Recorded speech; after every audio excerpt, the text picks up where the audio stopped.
नमस्कार दोस्तों, मैं साउथ पटेल आपका स्वागत है एजुकेशनल ट्रिक चैनल पर। आज हम इकोनॉमिक्स में पैमाने का प्रतिफल यानी रिटर्न से टू स्केल को आसान उदाहरण और चार्ट के साथ समझेंगे।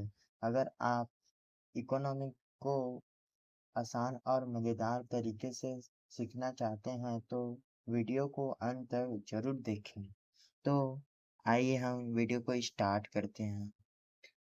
व्यष्टि अर्थशास्त्र, है ना। पैमाने के प्रतिफल का संबंध दीर्घकाल से होता है। दीर्घकाल में उत्पादन की सभी साधन परिवर्तनशील होते हैं, अर्थात जो पैमाने के प्रतिफल का नियम है उसमें दीर्घकालीन समय से संबंधित होता है, जिसमें फर्म के पास इतना समय होता है कि वह अपने प्लांट के आकार में कम ज़्यादा कर सकता है ना। पैमाने का प्रतिफल का अर्थ है इसमें उत्पादन के सभी साधनों को एक ही अनुपात में बढ़ाया या घटाया जाता है। दीर्घकाल में पैमाने के प्रतिफल के अंतर्गत उत्पादन तीन स्थितियों में होता है। पहला, पैमाने के बढ़ते हुए प्रतिफल का नियम। दूसरा है पैमाने का स्थिर प्रतिफल का नियम।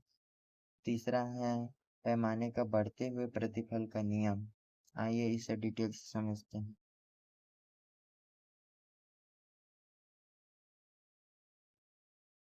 पैमाने के बढ़ते हुए प्रतिफल का नियम।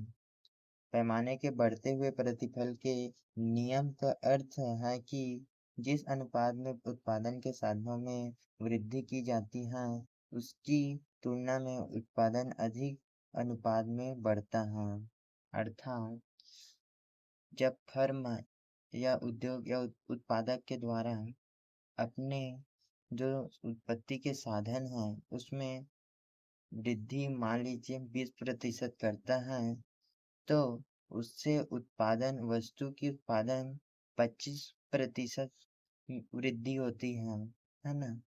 तो हम इसे कहते हैं पैमाने के बढ़ते हुए प्रतिफल का नियम। तो आइए इसी को हम डायग्राम के माध्यम से समझते हैं।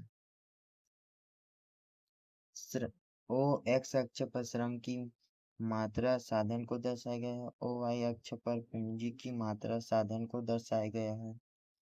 ओ आर रेखा पैमाने का प्रतिफल है, रेखा है।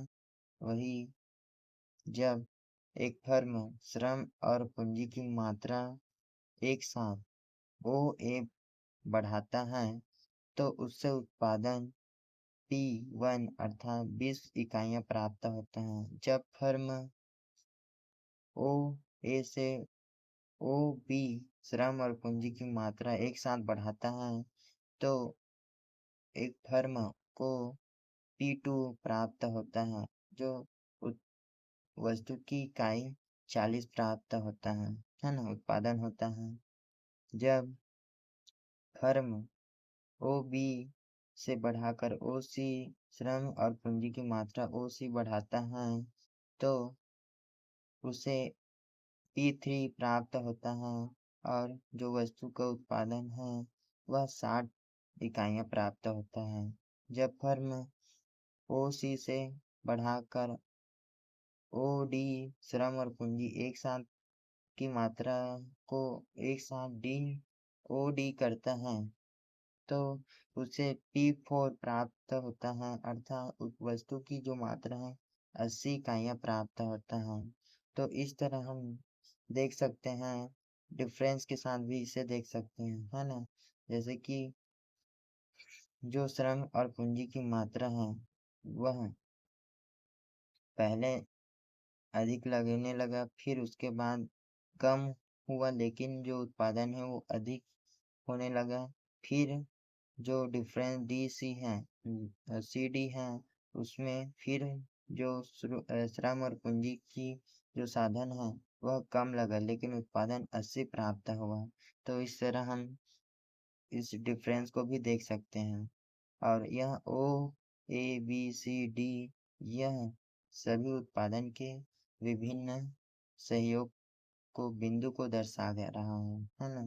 तो पैमाने के बढ़ते हुए प्रतिफल इसको हम सूत्र के माध्यम से a b greater than b c greater than c d भी लिखते हैं, है ना। दूसरा, पैमाने के स्थिर प्रतिफल का नियम।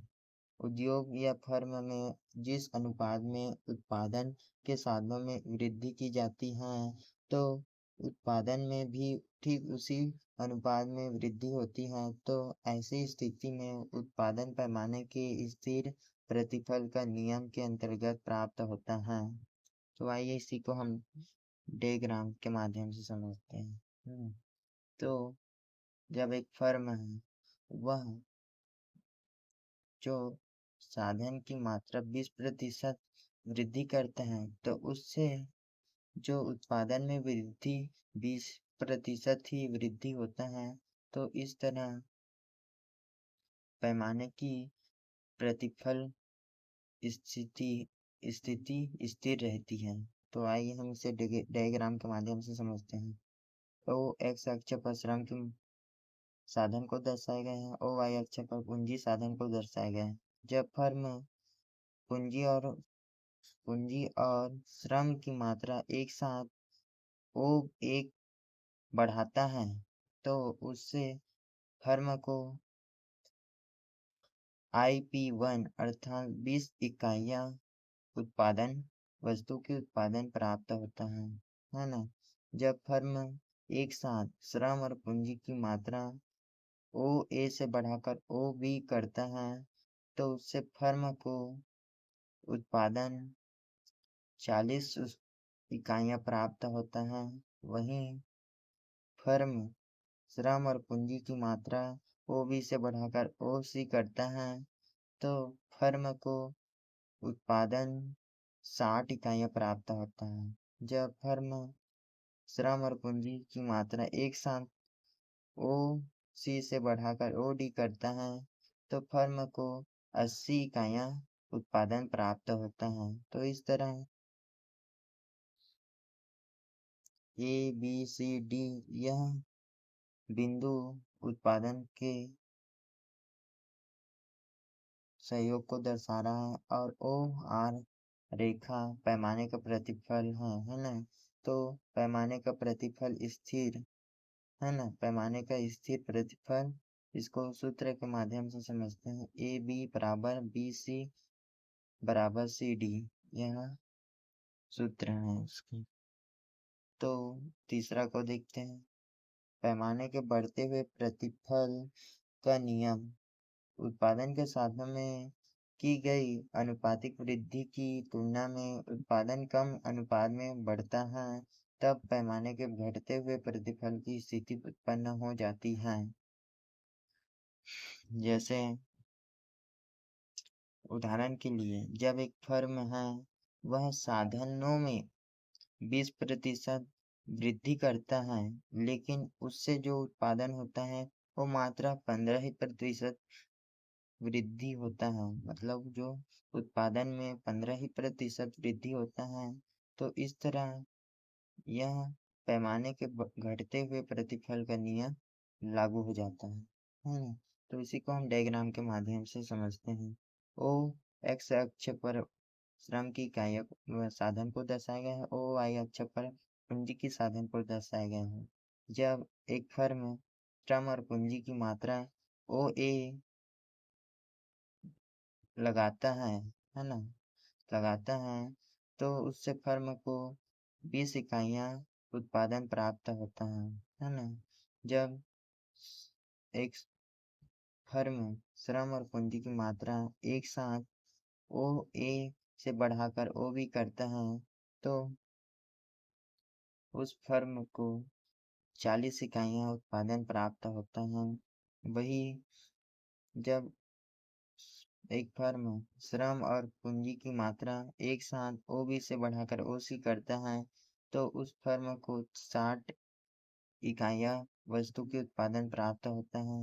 वहीं फर्म श्रम और पूंजी की मात्रा एक साथ OC से बढ़ाकर OD करता है, तो उसे 40 जो वस्तु के उत्पादन है 40 इकाइयाँ प्राप्त होता है। तो इस तरह देख सकते हैं ABCD इसे हम डिफरेंस के साथ भी देख सकते हैं। जो उत्पादन की ये जो डिफरेंस है, पहले थोड़ी ही है, उसके बाद ए बी थोड़ा है ना। फिर उसके बाद ए बी सी थोड़ा ज़्यादा डिफरेंस है, उसके बाद सी डी और इससे भी अधिक डिफरेंस है। तो इस तरह देख सकते हैं जो साधन की मात्रा है इसमें कम लगा लेकिन उत्पादन थोड़ा हुआ है ना। फिर उसके बाद साधन की मात्रा में अधिक लगा लेकिन उसके जो साधन अधिक लग रहा है उसके अनुपात में जो उत्पादन हो रहा है वो कम हो रहा है ना। और फिर जब फर्म और बढ़ाने की कोशिश किया और श्रम और पूंजी को लगाया है ना, वृद्धि किया, फिर भी उसमें श्रम और पूंजी अधिक लगा, अधिक वृद्धि किया, फिर भी उससे उत्पादन हुआ कम। तो इस तरह हम डिफरेंस को भी देख सकते हैं। तो इस तरह पैमाने के घटते हुए प्रतिफल प्राप्त होता है एक फर्म को, और इसको हम a b less than b, c less than c d ऐसे हम लिख सकते हैं, है ना। तो आशा करते हैं आप सभी को मेरा वीडियो अच्छा लगा होगा। तो मिलते हैं किसी और वीडियो के साथ, जब तक जय हिंद जय भारत।